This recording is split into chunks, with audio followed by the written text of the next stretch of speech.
prince landed softly on the shifting sands of the Sahara, his small boots sinking deep into the golden dust of an infinite world. Nearby, a pilot sat defeated beside his broken plane, hands stained with dark engine grease and failure. The boy approached quietly, holding a single, glass-encased rose like a fragile treasure.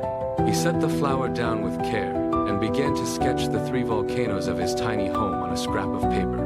The pilot traced the boy's lines with a trembling finger, looking out at the endless, empty horizon where the sky met the earth. Together, they began to walk toward a distant patch of green, their shadows stretching long and thin against the rolling dunes.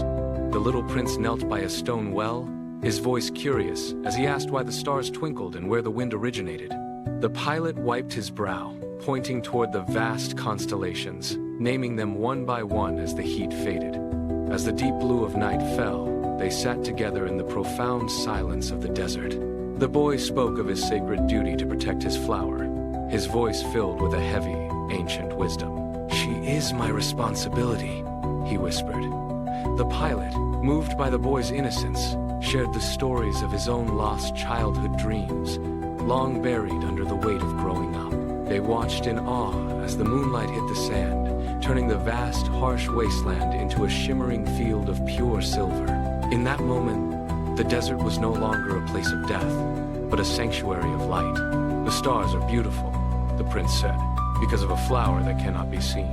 The pilot felt the world shift beneath him, realizing that the most important things are invisible to the eye. When the sun began its ascent, the boy stood up and tightened his yellow scarf against the morning breeze. He walked toward the edge of the dunes without looking back. The pilot stood alone, watching the horizon, feeling the weight of the silence replaced by a sudden, sharp clarity. With a steady hand, he began to pack his tools, his eyes forever fixed on the stars.